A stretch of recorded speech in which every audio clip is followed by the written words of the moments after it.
What's going on, guys? I'm E and this is Simply Put Scents. So guys, on this channel I try to entertain you while talking about some of the best and worst fragrances on the market today, and at the end of the day I hope you save time and money. So do hit that subscribe button because I do these videos weekly and I love what I do. Today's video, guys, is all about mass appealing bestseller designer fragrances.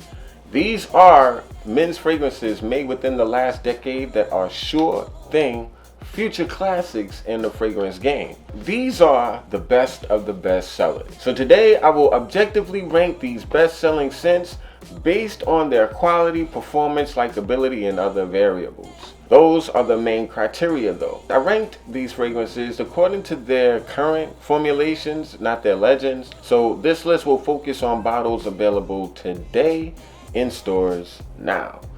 This is my opinion only, and if you don't agree with anything I say or in this list in general, that's cool. Share your picks in the comment section. So yeah, let's get this started, guys. I have an honorable mention, so let's get it. From the house of Paco Rabanne, Invictus. To be honest, guys, this scent really deserves to be on this list, but I feel the other 10 scents on this list are better overall fragrances. If I were going to do a top 20 list of the best sellers, this would for sure be number 11. Invictus is a future Hall of Fame fragrance in my opinion, guys, without question. Okay, it's not the best blended fragrance with high quality notes, but it may be this era's Amen. And what do I mean by that? Mugler's Amen was the first men's gourmand fragrance. The first time a men's fragrance was made to smell like something you can eat. Invictus similarly has redefined what a men's aquatic or fresh sheet fragrance could be. Like fresh sheet fragrances before weren't made to be so aggressively sweet. Invictus was made to be a fresh, clean scent that smells like a hygiene product for men with amped up sweetness. Now, would Dior do Sauvage if Invictus wasn't a proven success? Maybe not. Some frag heads may say that Invictus led the fragrance game to a worse off place than it was. At the end of the day, sales decide the direction of the fragrance industry. The words I would use to describe Invictus: unrefined, playful, sweet.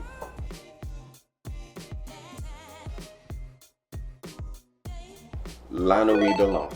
When I first smelled this fragrance before I became a collector, I bought the bottle on the spot, and it was my go-to night out scent for 4 straight years. Promoting La Nuit as a nighttime alternative to L'Homme was a brilliant and great way to market the scent. I didn't catch anything wrong though until I bought like my 3rd or 4th bottle of it, and I realized that it wasn't as strong and the quality of scent wasn't the same. And for months I honestly thought that Macy's sold fakes.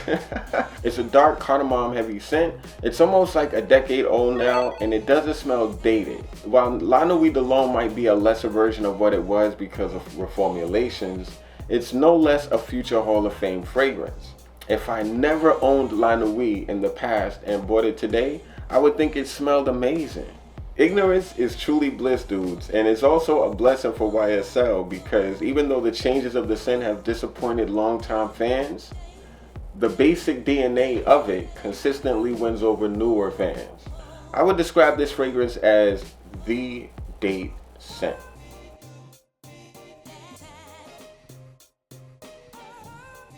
From the house of Prada, Lonely.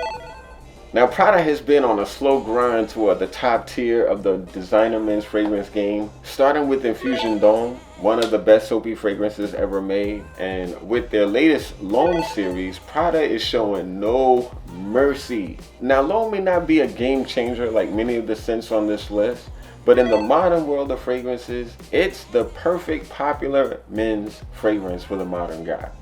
It's simple yet very interesting. It's safe but not boring, classy yet casual. The words I'd use to describe this scent: smooth, clean, floral. Of the designer fragrances made over the last 2 or 3 years, Prada L'Homme is for sure one of the standouts. I would say. Prada was smart for not creating another Invictus-inspired sweet type of scent with L'Homme. You know, they saved that for L'Homme Low. But by making L'Homme different from the major trend of the day, it will remain a more timeless option in the future. From the house of Viktor and Rolf, Spice Bomb. Now, Spice Bomb is still a great scent, but again, those damn reformulations, guys. What the f happened to you, man? Your ass used to be beautiful. But to me, Spice Bomb is for sure a future Hall of Fame scent because it's a timeless fragrance that men will likely be able to wear 20 years from now, easily. It's a great cinnamon, pink pepper, and tobacco scent that has a very nice, seductive, in-your-face opening. Spice Bomb is truly a playful scent, but it's also a very versatile fragrance that you can easily wear in every season, except for those really, really hot, scorching days. But otherwise, you could, wear it day or night, casually or not. This is a scent that has inspired other great fragrances from other houses, like Histoire de Parfums 1899, or Bulgari's Man in Black, or Givenchy's Gentleman Only Absolute, chief among them. The words I would use to describe this scent: fresh but warm.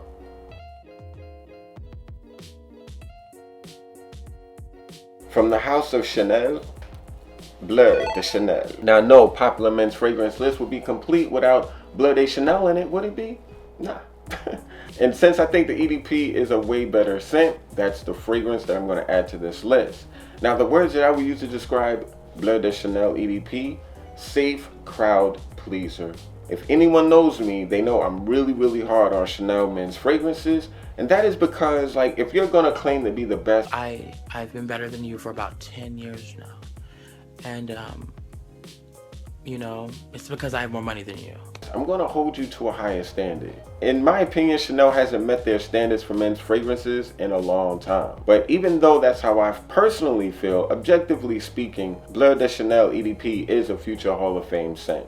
Bleu de Chanel has also inspired many fragrances and is one of the safest and easiest scents to wear on the market today, which explains why it's still one of the most sold fragrances in the world today. Unless you're buying a gift for a niche fragrance lover, Bleu de Chanel is the perfect gift for every man. Not named Demitsu. Nah, I'm playing. I mean, I'd not buy it, but if I got it as a gift, I'd wear it for sure. The EDP though. Just saying, the EDP.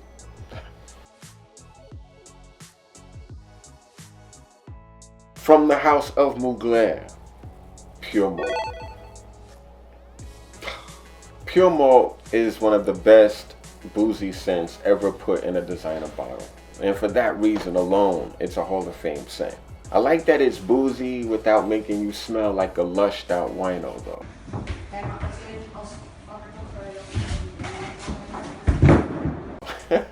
With Mugler scents, you won't smell like cake icing or a piece of candy. You will smell boozy, but not like an alcoholic, and you will smell sophisticated and masculine when wearing Pure Malt. To top it all off though, you will smell amazing to women and others around you. Like other scents on this list, Pure Malt hasn't escaped the wrath of reformulations and versions in stores now are not what the scent once was, but I would still co-sign on Pure Malt. I describe Pure Malt as boozy, warm, and edible. From the house of Dolce & Gabbana, Dolce & Gabbana is the one eau de parfum. This to me, guys, is the original. Dolce & Gabbana is the one perfected though. If you don't count the performance, which is improved, but still less than what most would want. Regardless though, the one EDP is a very well done fragrance from the house of Dolce & Gabbana, and it's one of the best scents they've ever created in my opinion. This is another scent which has such a timeless vibe to it that I'm confident today's toddlers will be buying this fragrance in their 20s. It's a seductive, tamed, sexy type of scent. To me, the EDP kind of made the EDT obsolete, you know? And I would say the EDP is probably the least hated and least polarizing popular bestseller on this list. From the house of Dior, Dior Homme Intense. Dior Homme Intense is a legend in the men's fragrance game. Pure and simple. Talk about a game changer, dudes. Suddenly the lines between what's considered for men and for women in fragrances became purposefully blurred. And many older guys initially resisted it, but guys under 30 ate it up. When Kanye West mentioned Dior Homme in a rap song,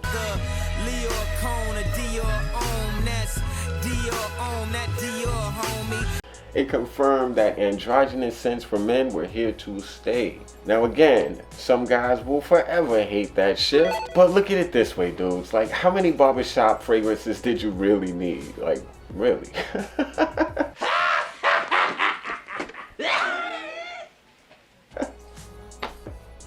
Another possible Hall of Fame scent, Valentino Uomo Intense, may have perfected the style of scent, but DHI is still the original, and if not for DHI, there may have never been a Valentino Uomo Intense. So that matters.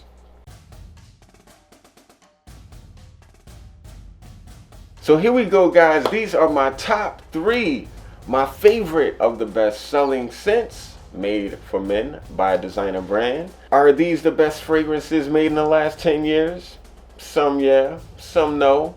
But I'm going to share with you why, in my opinion, the next 3 bestsellers made over the last 10 years are no-brainer future Hall of Fame scents or classic fragrances in the making. From the house of Dior, Sauvage.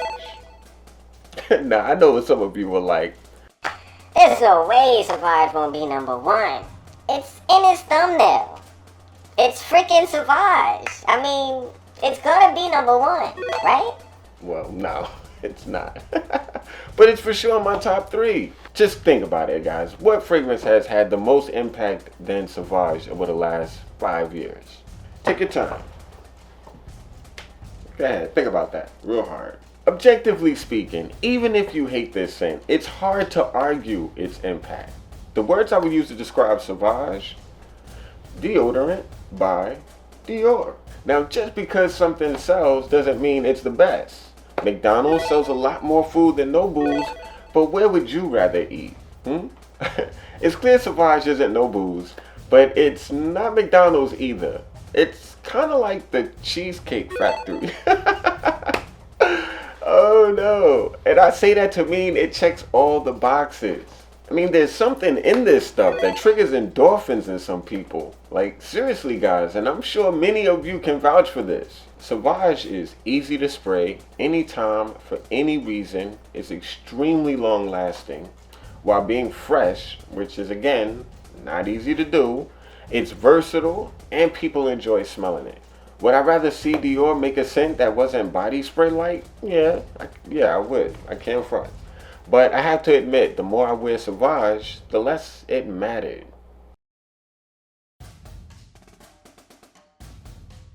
From the house of Hermes, Terre d'Hermes. In terms of quality scent, Terre d'Hermes is one of the top 3 fragrances on this list without question, and that's one of the chief reasons it's number 2. The blend, quality, the notes, the scent, everything, it's unquestionably good. In my opinion, the original concept was an amazing achievement in men's perfumery. The EDP version is almost niche-ish. I prefer to the original for that thick orange opening. As a matter of fact, the niche brand Montal actually recreated Terre d'Hermes, and they called it Red Vetiver. That fragrance lasts a lot longer, but Terre d'Hermes Eau de Parfum quality-wise is kinging Red Vetiver all day long. And when it comes to a work or business fragrance, Terre d'Hermes Eau de Parfum is one of the best options available. It lasts 7 to 8 hours. It's versatile. It can be worn all year. It's not meant to be a sexy lady killer. It's meant to be an image enhancer. And when Terre is worn, it communicates class, taste, and that the wearer is to be taken seriously. Terre is a for sure future Hall of Fame scent, and it's possibly one of the best men's fragrances ever made, all things considered. Designer fragrances, for sure.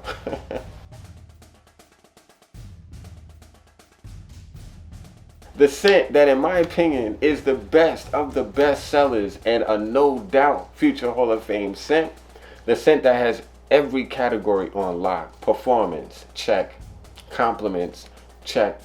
Appeal, double check. Versatility, triple check. Quality of scent, quadruple check. Okay. From the house of Giorgio Armani, Acqua di Gio Profumo. This bestseller does everything well, in my opinion. It took the old school Acqua di Gio DNA and remade it into something that you could wear day or night, winter, spring, or fall, or summer. They even modernized it by adding incense, and they got around to adding an over 10-hour performance to the scent on top of everything. Insane, guys. Insane. I feel like Armani really did a great job with this scent. It's not as sexy as Sauvage. It's not as high-end as Terre d'Hermès. It's not a legend on the level of La Nuit de l'Homme or Spice Bomb or Dior Homme Intense. But Profumo is the perfect everyday men's scent. Few modern fragrances are forever appropriate, and Acqua di Gio Profumo is. So there you have it, guys. That's my rankings of the most popular bestsellers in the men's designer fragrance world. What are your favorite bestseller releases over the last 10 years that you think should be future Hall of Fame fragrances? I'm curious. Let me know in that comment section. I think 1 Million was a fragrance I was also going to make an honorable mention, but I wanted just to keep it at 11. But yeah, what do you guys think? Let me know. What fragrances would you have put in this list? And again, with that, guys, I'm E, and this is Simply Put Scents. And I'm Simply O-U-T. Peace. So, guys, 2017, it was an interesting year for men's designer fragrances. There were some high points, and there were a lot more low points. You know, some of fragrances were like really running the same Invictus fresh but sweet formula. And the cold weather stuff was really Tonka heavy, you know. I think the main takeaway, though, of 2017, it was a toothache. Oh, Lord Jesus, it's a toothache. Ain't nobody got time for that.